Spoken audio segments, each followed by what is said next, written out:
Halo pemirsa Kuliner Ramadan, kembali lagi bersama kami di acara Kuliner Ramadan Fakultas Ekonomi dan Bisnis Islam dengan tema menjalankan hidup bahagia dengan iman Islam. Bersama saya Muhammad Arifki selaku pemandu acara kita pada hari ini yang akan menemani pemirsa Kuliner Ramadan untuk beberapa menit ke depan. Telah hadir bersama kita pada hari ini seorang narasumber sekaligus guru kita, yaitu Bapak Mufti Gandhi MAG selaku dosen Fakultas Ekonomi dan Bisnis Islam. Halo Pak, bagaimana kabarnya hari ini Pak? Alhamdulillah baik.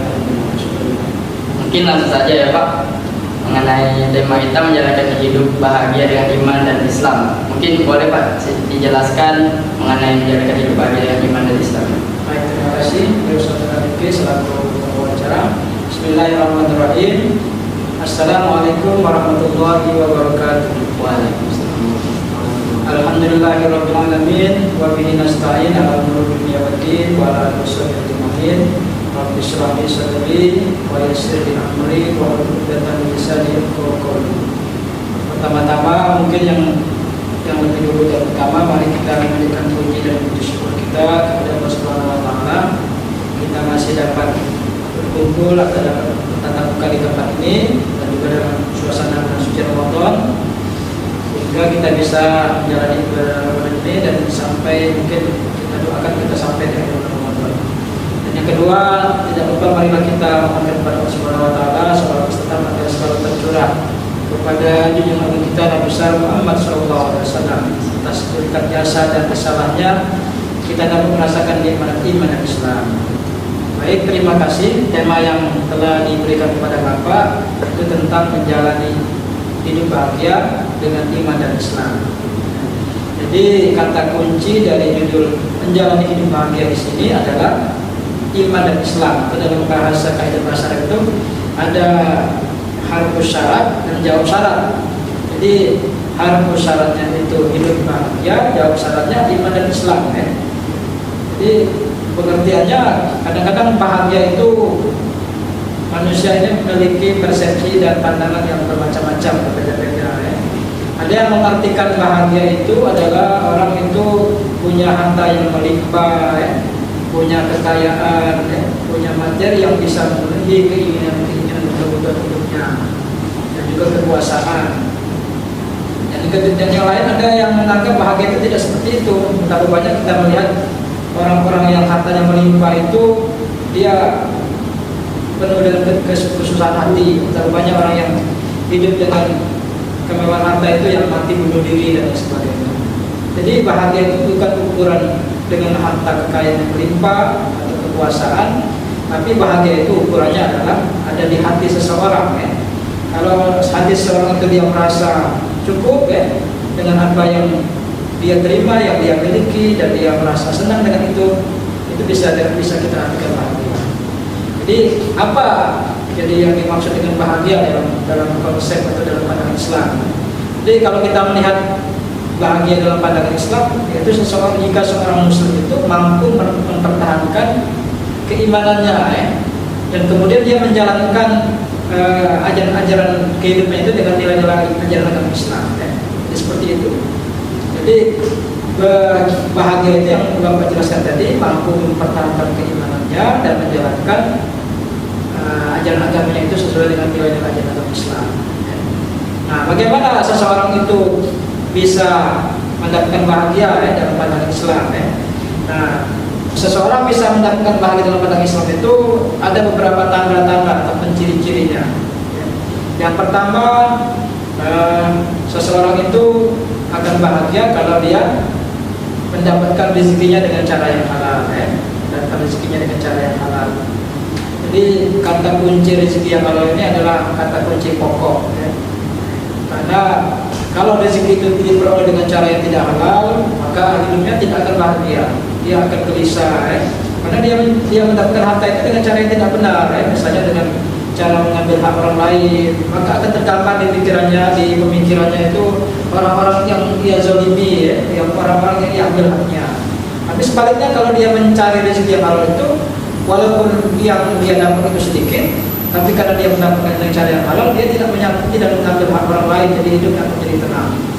Juga kita melihat bagaimana betapa banyak orang-orang yang dengan rezeki yang halal itu, walaupun hidupnya sederhana, dapat dikatakan miskin, dia bisa mencukupi keluarganya dan mampu menyekolahkan anak-anaknya sampai ke perguruan tinggi dan sampai anaknya itu menjadi sukses. Itu dari ciri rezeki yang halal tadi ya. Yang kedua, ciri orang yang bahagia itu adalah memiliki sifat qanaah. Arti sifat qanaah itu adalah sifat yang menerima apa yang diberikan oleh Allah Subhanahu wa taala. Lawan daripada sifat qanaah adalah tamak, artinya serakah. Tamak ini adalah tidak pernah merasa cukup apa yang dia terima dan apa yang diberikan oleh Allah Subhanahu wa taala.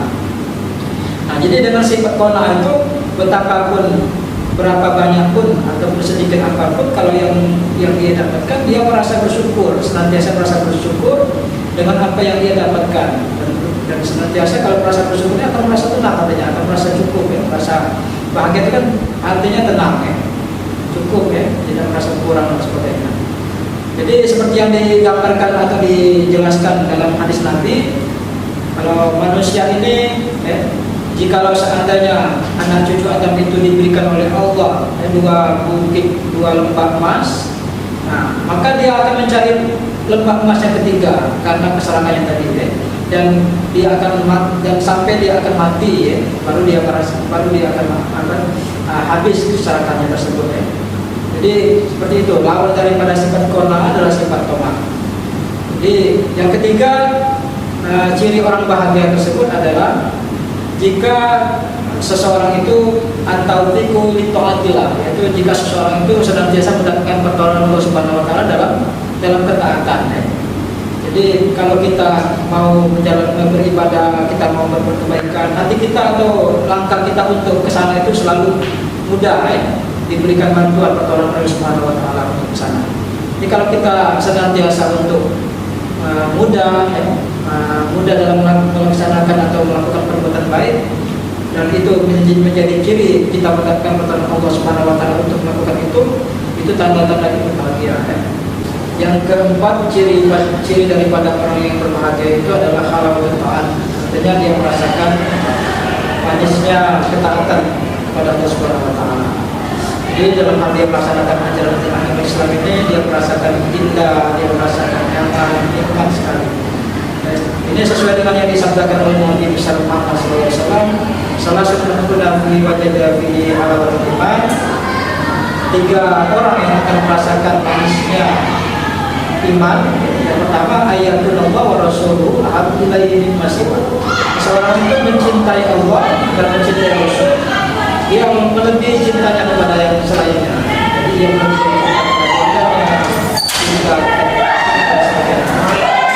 yang kedua, seseorang itu ayuhibbul mar'u la yuhibbuhu Allah. Seseorang itu mencintai seorang itu didasari karena mencintai Allah Subhanahu wa taala. Jadi yang kedua ini, yang ketiga ayakrahu ayauda fil kubri karena yakrahu ayazziba billah.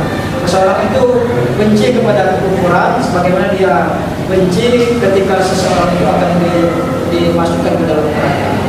Jadi 3 hal orang itu merasakan nikmatnya iman yang sudah tentukan, yaitu mencintai Allah dan Rasulnya, kemudian cintanya kepada yang lain, dan kemudian mencintai seorang itu hanya karena cinta kepada Allah Subhanahu wa taala, dan ketika dia itu benci untuk kembali kepada kekufuran sebagaimana dia benci kalau dia dimasukkan ke dalam neraka. Jadi ada 4 hal yang bisa kita jadikan sebagai tanda-tanda daripada orang yang hidup berbahagia dalam Islam ya.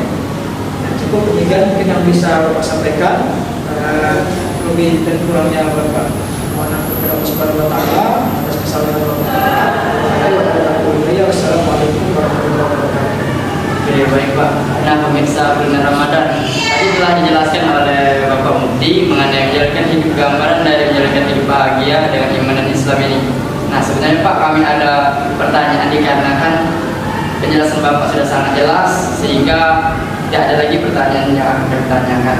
Mungkin saja yang dapat saya sampaikan, akhir kata dari saya, ketika kita dipaksa untuk berlutut, maka ketahuilah kita sedang berada di posisi sempurna untuk berdoa. Mungkin itu saja yang dapat kami sampaikan, kurang dan lebihnya kami mohon maaf. pada Allah ampunan yang kami harap. Munzur maqala wa la tanzur man qala wa bihi taufiq wal hidayah. Wassalamualaikum warahmatullahi wabarakatuh. Waalaikumsalam.